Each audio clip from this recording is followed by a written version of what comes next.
So today I have the pleasure of speaking with Jennifer Meade. Thank you for coming.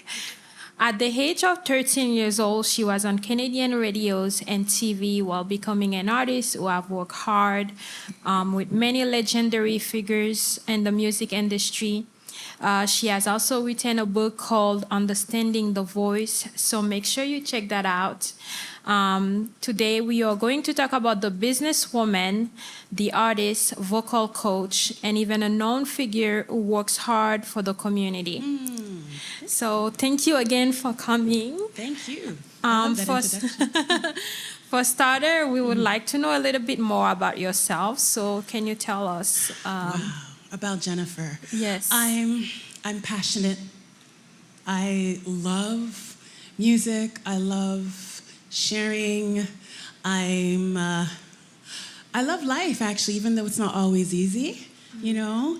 But I'm a hard worker, I would think, you know. And I'm always in a disposition where I always want to help someone, want to help them achieve their dream, especially when it comes to singing. I'm there. And I think that's why it naturally led me into a path of becoming a vocal teacher. So tell us, how did you transition from artist to coaching? How was that, and how did you become? How did I become? Yes. Again, I became, because first and foremost, I started in the church with a lot, you know, we started in the church. I was singing in my little group, and my focus was, okay, I want to do this as a soloist. So that was my focus, right? But being in the church, they needed someone to to be a youth leader. And then from there, being a youth leader, and so involved with music myself personally, then it was just a natural transition to become a choir director. Because you're bringing the young people together. At such a young age. At such a young age. Wow. I'm still young, but at such a young age. Yes, you are. So it was a transition that was actually easy. Yes. Because of just the need, again, wanting to be able to unite people and just give them a space where they can feel comfortable. And expressing themselves. So actually that transition was easy. Okay. Okay. And which one would you say you liked both? The most? Yes. Okay, first and foremost, at heart, I am an artist. Yes. Because it's my driving force. That's where I'm able to be me, to create things as a singer, as an artist, you know? Yeah. But the reward is so much greater as a teacher because, when you're able to see someone achieve their goals and you are able somehow to assist them in the journey, there's nothing greater than to see other, people move ahead. The fruits of your results. Yeah, you know, and singing also, but it's different because as a teacher you have more of a direct impact. And with singing, you really don't know, because at the end of the concert, there's not really that connection. So yeah, maybe or no. So I think the reason why I can see it at first hand. There you go. You know. Yes. So you work with many artists like Corneille, Aretha Franklin, even Marvin Sapp. How did you get those opportunities, and how was that experience for you? Wow. Just correction. I did not teach Aretha Franklin, which I would have loved. Yes. Sorry. But I had the opportunity. No, it's okay. I had the opportunity of being able to share a stage, be in her presence. And that was awesome. And that opportunity came by being in the right place at the right time, being in the moment of in that period of my life, I was so focused on being a singer, an artist. So it's either I was in the studio doing back vocals, or connecting with other individuals, and everything sort of just came to a head. And it was just one after the other, being able to sing on the same stage as an Aretha Franklin, a Michael Bolton. Back in the days, Oscar Peterson. That was an amazing experience that I will never forget because he's a legend, and Celine Dion, believe it or not. And the list goes on. Paul Anka, and then really well-known Quebec artists, you know, like Joanne Blouin was backup vocalist. And so again, it's just being in the right place at the right time. What do you suggest to those artists who want to make connection and get at the top? You have to get out of your circles. You have to go out of your comfort zone, because if you stay within your comfort zone, you're not going to meet the people that you need to. That's why it's comfortable, as they say. It is really about networking, especially today. Like back then and now are two different times. They're different. You could, you know, you'd have to be more in venues and, you know, give them your card. Yeah. Now it's just a simple DM. Yes. Or just a connection through the internet. So, but because of that, I find it's not as easy to connect with people as it was in the past. Okay. So you have to network. You have to get out. You have to surround yourself with people that will get you to where you want to go. You have to find mentors. And I think that's, we don't do that enough here. You know, I don't know what the mindset is. I could do it on my own, but you can't. You cannot. So that's one thing I would say. And you got to work your craft. You got to work at it. And yeah, you got to work at it. Speaking about mentors, how do you get support? How did you get support from the team, from your co-and management? Truth be told, it's not easy. And I think for those of you who have been attending thus far, the Masterclasses, a lot of the speakers thus far would say it's not easy, because you're going to go and it's going to be no, and it's going to be no, it's going to be no, and you have to keep going until that magic moment happens. It was a difficult journey for me, to be honest. I believe if I had the support that I needed, or that machine, I'd be in a different space right now, you know? But it's not to give up, not to get discouraged. And it doesn't matter if it happens maybe not in the beginning or in the mid of your journey, you know, you just got to keep going, you know? Yeah, nice. I would say that. Okay, awesome. What are your vocal routines, and how would you describe your voice? Ooh. Well, you see, my voice is sultry. My vocal routine, believe it or not, I have to deal with certain health issues, you know? So in terms of, because I do produce a lot of mucus, so one of my natural, everyday vocal routines is to clear out the mucus, because as a vocalist, that is imperative, because it'll be very difficult to produce sounds, you know? So that's the first thing that I get up, that's the thing that I do, is do certain things, I won't go into detail now, to make sure that I'm good vocally when it comes to the mucus. There's stretches that I do, and it's a lot of mental connection, you know? I think we forget that in order for you to excel with your instrument, the mentality, the mind aspect needs to be worked on. It's not just the voice. So sometimes just, you know, saying I'm an instrument, connecting inwardly, understanding, feeling, it's actually much, beneficial than an actual vocal exercise. Because you could do a vocal exercise and not believe in what you're doing, and you will not achieve it. And you will not execute it at all well. Okay. So it's the mindset, and that's my vocal routine, nice. Somewhat. And how would you describe your voice to us? It's powerful.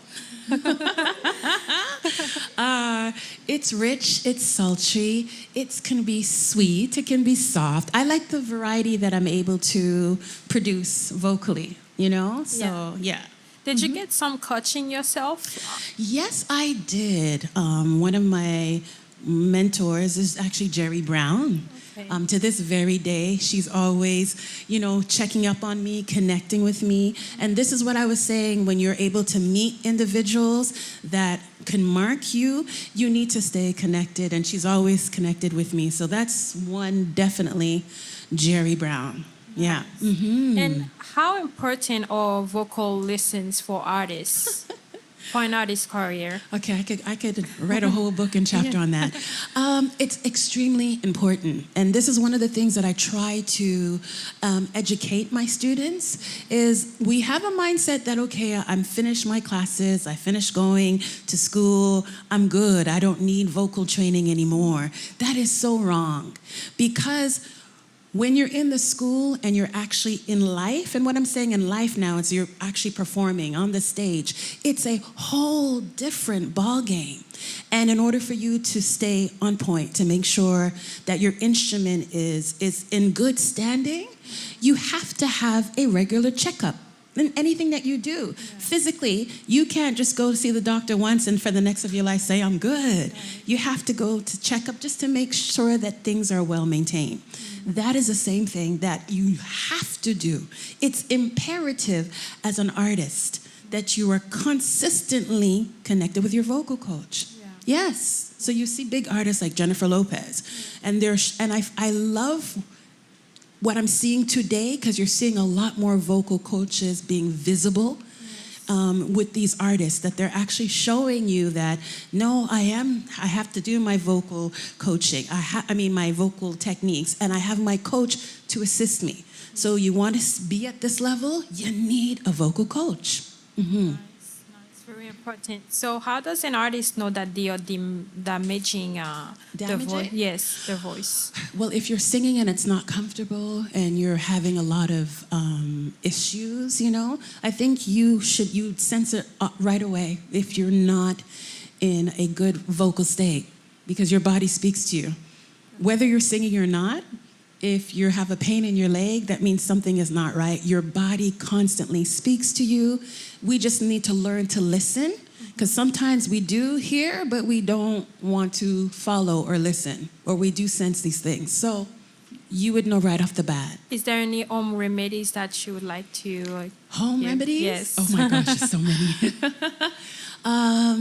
Well, meditation is, like I said, we overlook that part of the instrument. We're focused on the sound, and we want to get all the things out, but we have to remember that it is the body that is the instrument. You have to nourish your body, and that's the connection with the mindset, your mindset. Yeah, so I would say, first and foremost, to do that. One of the things, also not to be, that I encourage my students is just to get to know the voice. We associate the voice with always singing a song. We have been trained that way. But we forget that we're an instrument, and without a song, can you produce notes? Can you play notes? I even prefer that note, that terminology, than singing. So in order for you to perfect your playing ability when it comes to your singing, you need to just be with you, yourself, no instruments, no nothing, just your voice, and learn to love it. Get to know the strengths, the weaknesses, and that's where now you can really build, because now you are connected. You understand who you are, and you actually end up loving your voice, people.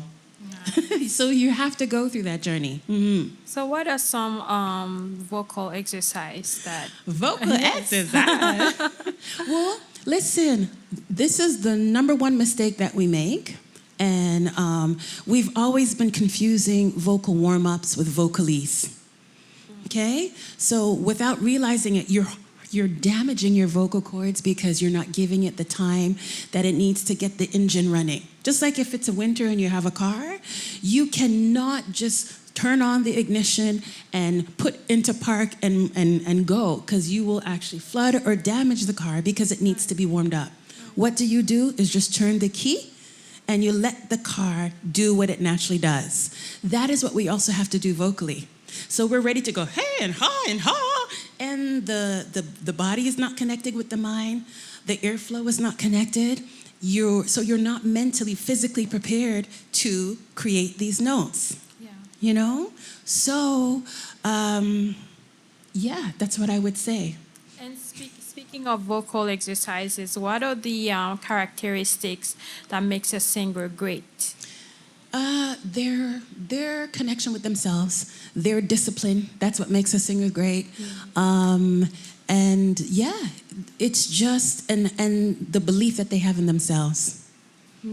That if you don't believe in yourself, don't matter how great of a voice you have, you will not be able to get to that level of freedom because you're still having issues and doubts. And we forget that when it comes to singing, it has nothing to do with you and everything to do with the people. But if we can't get over ourselves, then we're not able to connect and reach the people. So that is the first thing that must be done. I'm going on. Am I answering the questions? No, it's okay. It's perfect. I didn't answer the exercise one, but it's okay. So what are some of your musical influences? Ooh. Somebody that you would like to y'all know me. Who is it? Tell me. Luther Vandross. There's Rachel Farrell. Rachel Farrell is one of, she's the top. Lisa Fisher. These are amazing vocalists. Lately, I've been into, Moses Sumney? Oh, my good. The list goes on. Bobby McFerrin. It's because they understand their voice as an instrument. And it's beautiful to enjoy and watch someone who understands that they are an instrument and how they produce and create sounds. Beautiful. Nice. So what can we expect from you? Is there any project coming up? Well, 2023, I would like to get back into singing. I love teaching, but I think I've spent enough time in that era. I need to get back to my first love. Yes. One of them is the stage. So just as much as I love to share within the closed environment, I also love to share on the stage. Awesome. And unfortunately, a lot of people haven't experienced me enough on stage. And I like for them to start, to know Jennifer, the artist. So another album. Oh, yes. Yes, definitely. Singles, albums. Well, let's start with singles. Yes. Baby steps. Yeah. And we'll see. Yeah. Perfect. And last question, where do you see yourself in 5 years? Oh, in 5 years. Touring. Yes. Touring always. The school at a level where it is the #1 reference school in North America, all around the world. Because as one of the things I was able to do was to publish one of my books. And that was a labor in itself, but to be able to finally introduce to the world my philosophy when it comes to singing, that for me is a big milestone. Right. Because it's not easy. How do you teach the voice, And there's so many different techniques, but not necessarily... I gotta be careful what I say, but it's not, honestly, it's not everyone out there that's a teacher or says that they're a teacher really understands the instrument. Right. So it's important when you are searching for a vocal teacher, you have to do your research so that you make sure that you're in good hands and that you see that there's a progression and not that you're just going or you don't understand why you're doing something. Yeah. Thank you very much for stopping by. Thank you for having me. It was a pleasure talking to you. Thank you. Thank you. See you next time. Thank you. Bye.